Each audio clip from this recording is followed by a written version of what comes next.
What's up, guys? This is Wes, and this is Give Us It Podcast, where we take business conversations out of the office and put it out on the lake. We bring leaders, creators, and builders out on the boat, and yes, literally we talk about what drives them, what challenges them, and why they keep showing up every freaking day. Every episode you'll hear raw, real conversations that may make you think, laugh, and also rethink the way you're showing up in your own life. So grab a seat, because this is Give Us It. Hey guys, this is Wes. This is Give Us It Podcast. We are out on the lake, and if you're watching this, there's a good chance you missed your chance to be out here this year. Next year, maybe. However, there's a lot of groups, there's a lot of networking, there's a lot of things that come together when you put yourself out in the, I'm gonna say put yourself out to be in areas that are different. So X Room was a room I got to meet this beautiful person at, and Sean Finnegan puts that whole thing together, which is really, really cool. We didn't really get to talk very much that day, but a few people... We did give each other a hug, though. Yes, and I said last night, at least we said hi. She's like, no, we gave each other a hug, so I'm sorry. But the cool thing about it is she's a business owner, and she's gone through multiple stages of her life to change and adapt, and I just want to bring out the story of you, Anna Gallagher, and kind of go way back into living in Russia and growing up, the things that you went through in life. So heavy. There's a lot of things that we talked about, but your mom and dad both were not entrepreneurs, right? Very much so, no. Yeah. I don't know, maybe my dad was on the more adventurous side. My mom was like very, this is the road, and I go and I die at the end of this road. This is the only way. Yeah. Which she keeps telling me that too every day. And I mean, before ever coming to the U.S., you went through some pretty hard times. Just the lifestyle of living in Russia has its own things that are different than some areas of the country or the U.S. in general, right? Oh, absolutely. Thank you, Wes, first of all, for having me. When he said, I have a boat and I want to take people out, do you want to be on my boat? I was like, where is that seat? I need the seat. So this is my first time on the boat. We can say that. So maybe last 20 years, I have never been on a lake like this. So thank you so much. This is such a treat. But yeah, growing up in Russia is definitely a different way of life, especially coming out of the USSR era and, living behind the Iron Curtain, very closed mentality. And a lot of people actually struggled with that.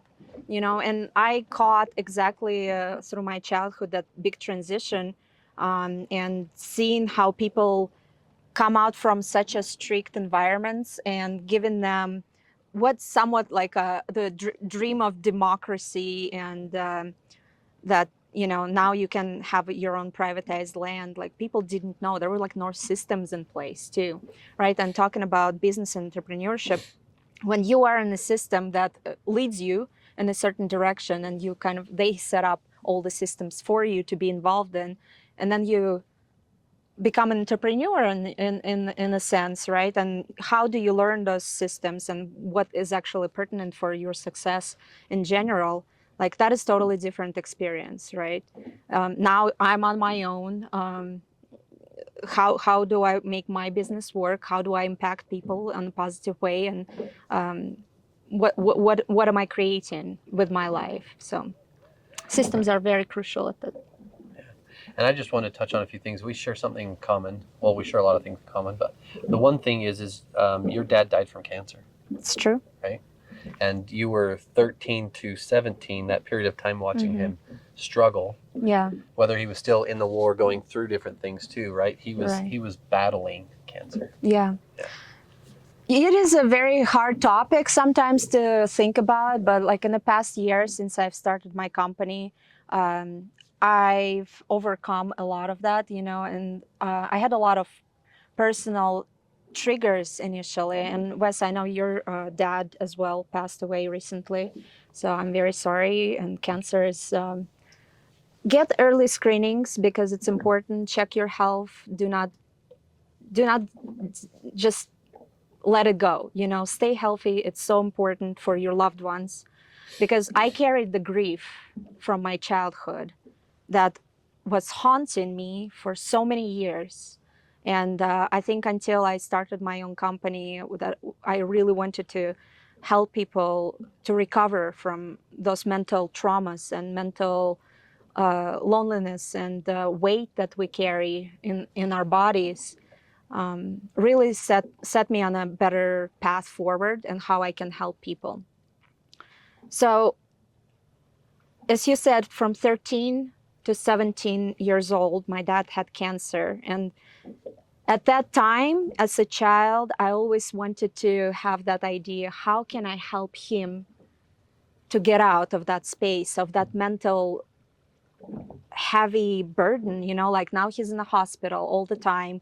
It's in Russia, it's very different. It's very closed doors. They can only open windows at the hospital floor. They're not let out during the treatment and time. So it was very sterile, kind of sterile environment with like-minded people who are going through the same challenges of battling cancer.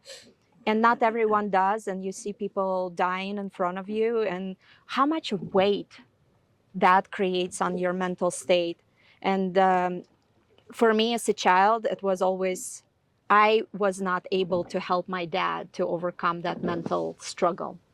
And it's a heavy burden for a child, like I wanted to take him to the lake. I wanted him to experience life fully, but Russian, like there was no ADA accessibility. There was like, even when he was in a wheelchair and was immovable at the last year, like there is a person constantly laying in his bed, right? And what happens to their body? Bed sores. Yeah, you know it the first hand.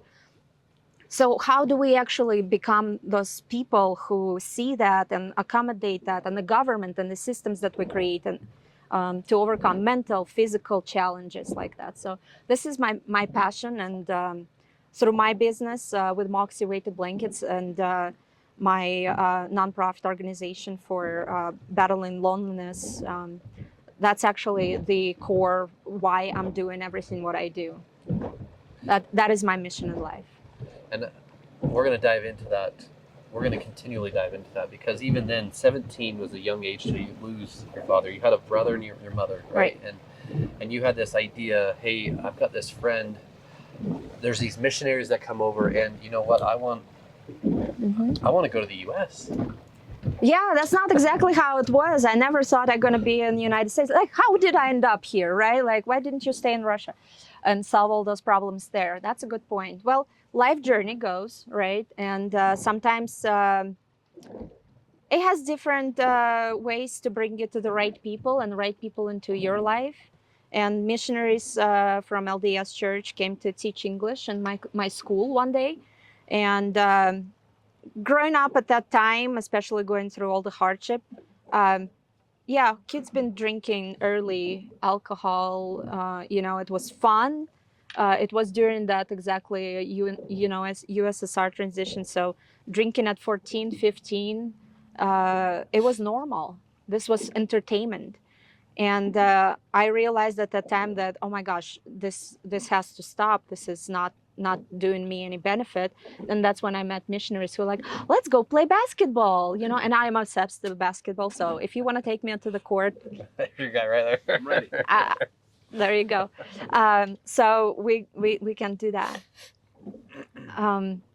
So you come into different environment, and you have, first of all, it comes from the set of mind, right? First, you kind of say, I do not want to do this anymore. And you take a step back and kind of realize who you are and what you want to be. And then the opportunities come into your life. This is how I see everything.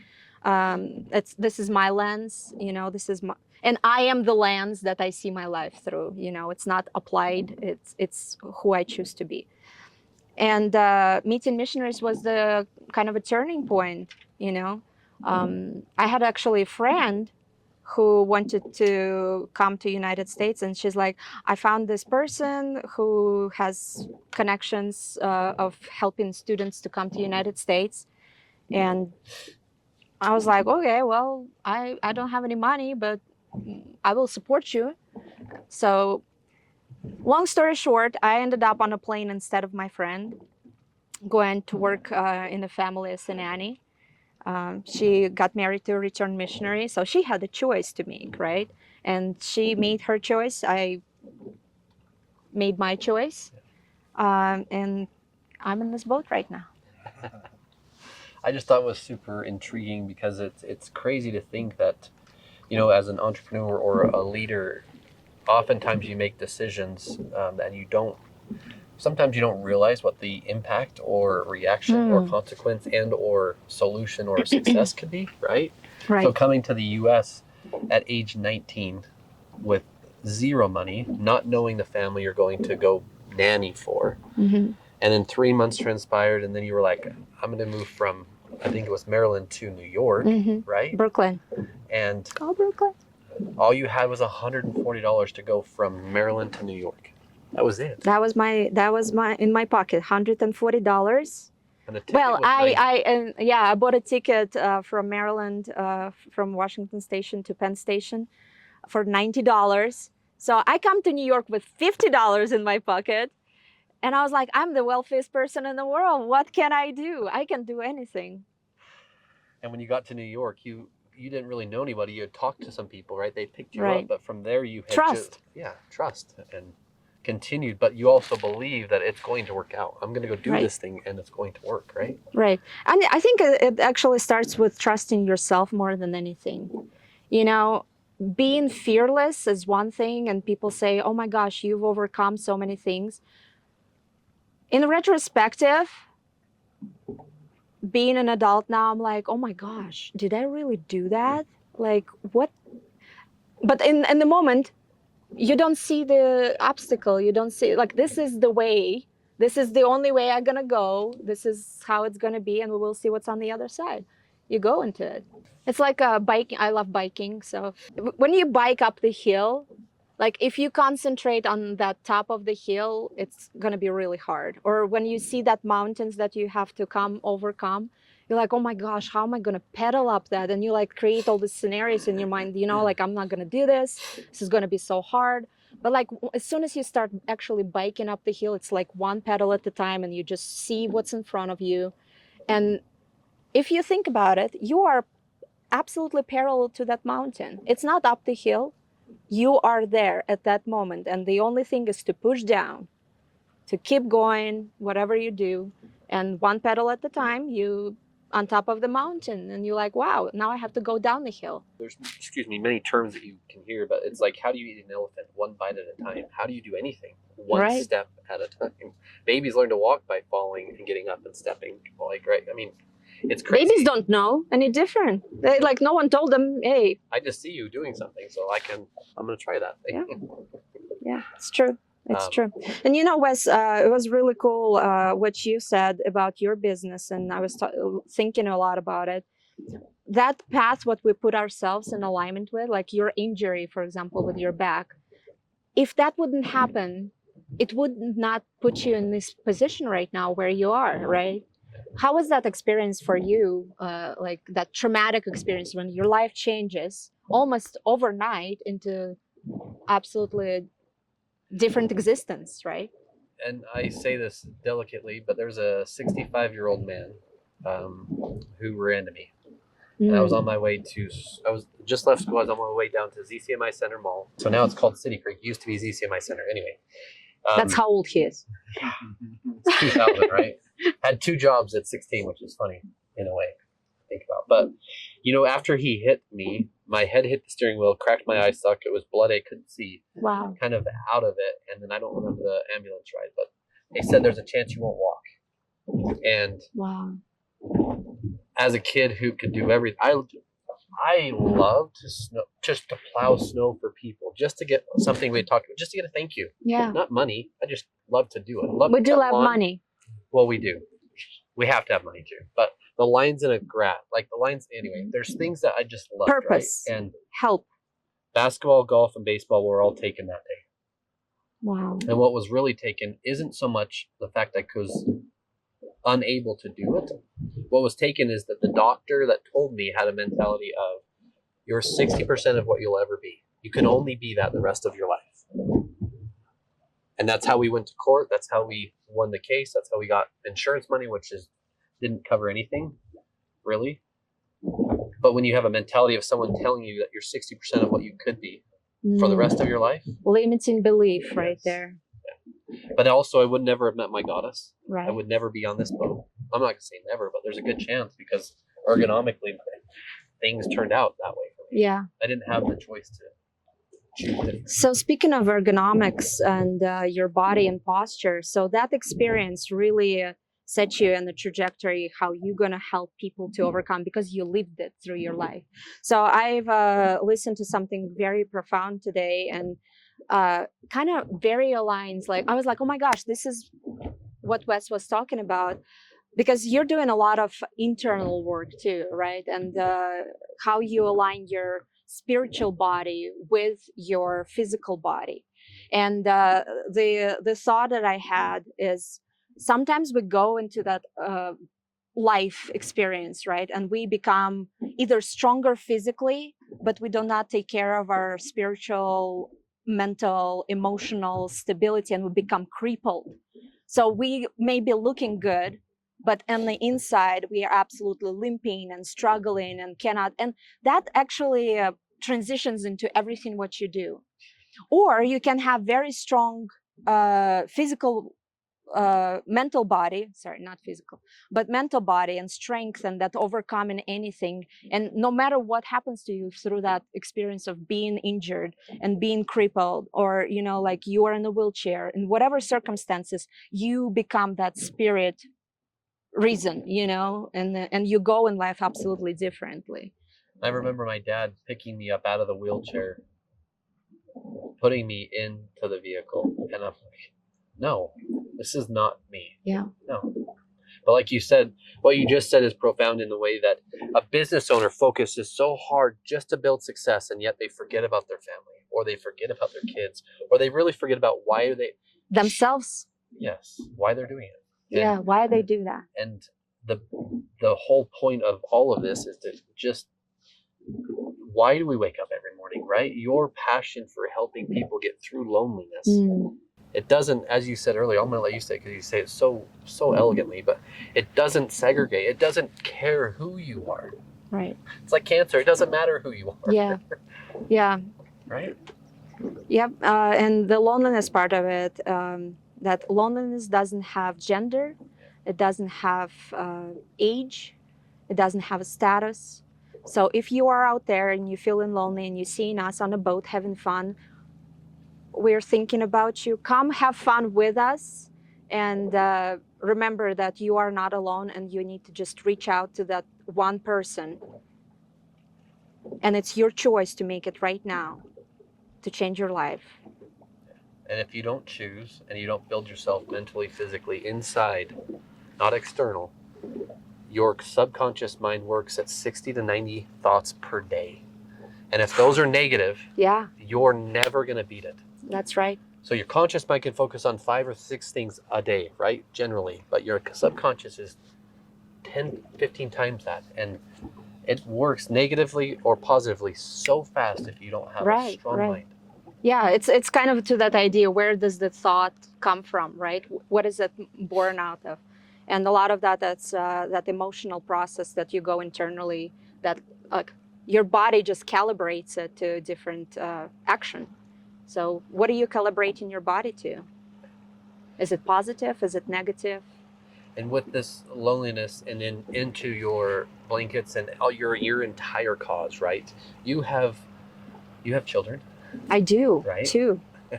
And I made them. Well, Nikolai, and you have Sophia. Sophia. Right? Yeah. But the generational change that continues to happen as a business owner, as a leader, as a mother, as a person, also they get to see the impact. Yes. And that changes, just like this video is going to be out forever, right? You get to help them see what is possible, no limiting beliefs. And if they have them, great, work through them. Right. Because we all have them. That's right. And yes, that's beautiful. Yeah. How did it come from Brooklyn to Utah? How did you get here? Again, you know, some may say when you come to a place that feels like home, there is a reason for it. So when I came to visit my friend, giving birth to her first son, the one who I planed to United States instead of her, she actually ended up here in Utah, and I came to visit her. And as I came in the pitch dark nighttime, 11:30 p.m. Utah is dark at that time, no matter time of the season. So I've never seen mountains before. So as soon as my plane landed, like I was like, oh my gosh, it feels like home.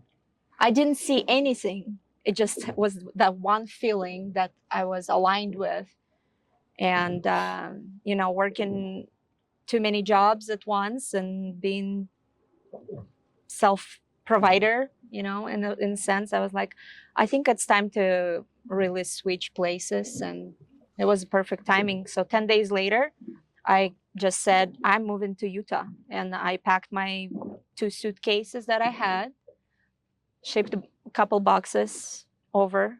I came to Utah with 200-pound luggage overweight. Did you know how much it costs? 200 pounds overweight? Yeah, don't do that. Ship it. It's gonna be cheaper.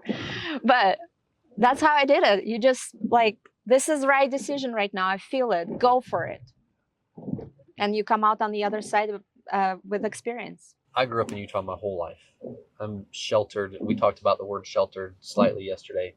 I was sheltered to a lot of things. I've been to different countries. I've been around the United States. But when you hit the US from Russia, you went through a Taco Bell drive-through, and you're like, what the hell is this?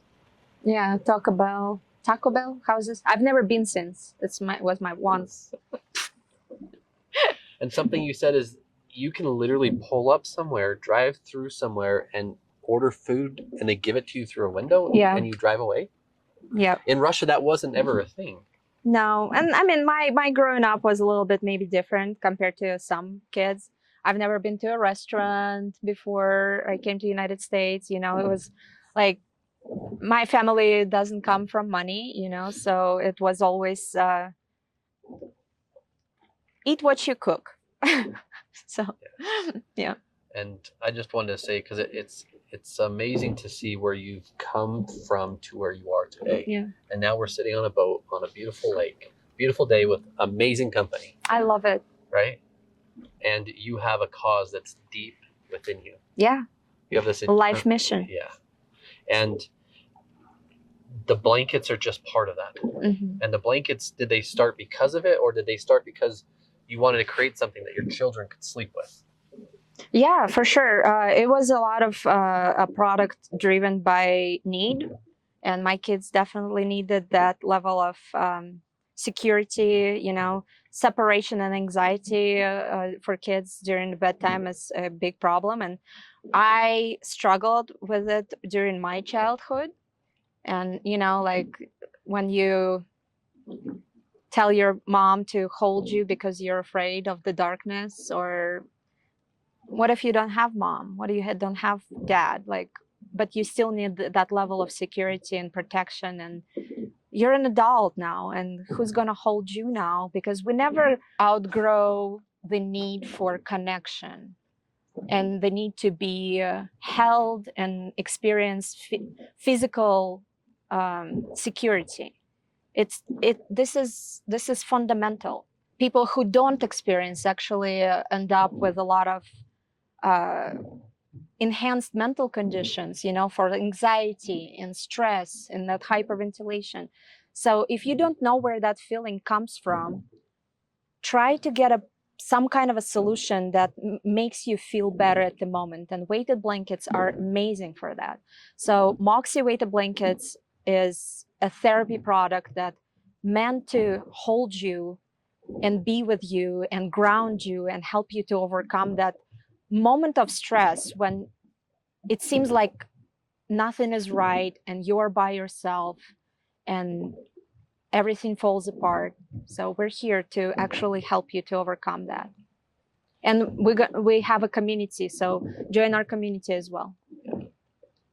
And I love the connection side. Like, I mean, I think everyone on this boat basically has had children or has children, right? And we understand what you're saying at such a young, whether it was the raft, the ollie that helped keep them tight so they felt like they were cuddled or snuggled, right? And then to weighted blankets. And the thing about business and podcasting and everything that we're trying to do also too is business owners, just like Nate here, he started this business, not that he started, but he's bought this business with his kids being so young. Mm-hmm. You started yours at such a young age too, with your children being young. Yeah. I mean, the time that goes into business. Yeah. Right? And the time away from, so that giving that security was one way for you to give back. Yeah. When I'm not there, because it does happen a lot. Yeah. And it is irreplaceable value. It is an important, like, to understand that you are sufficient on your own as well as with others, because it raises other attachment problems, right? We can talk about this forever, but I want to jump in. Is there anything else we can highlight for you? Anything else we can talk about for you and your business? Well, I hope this was a great conversation for you to witness. And Wes has incredible heart, full of passion, dedication to his work. And I have never met a person who follows up on every word that he says. And what you're creating with ergonomic furniture and aligning the spiritual body and the physical body to function, to thrive, and to maintain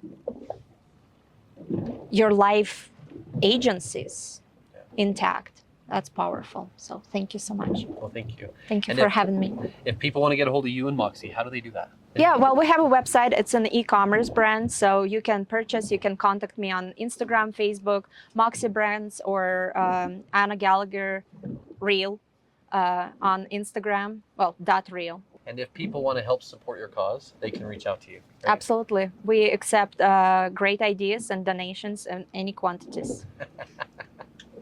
Thank you so much for being here. Thank you. Yeah. And guys, this is Give Us It Podcast. If you want a chance to share your story, who you are, what you do, and why you do it, reach out to us today. Thanks, guys. And we're going to jump. I'll jump with you.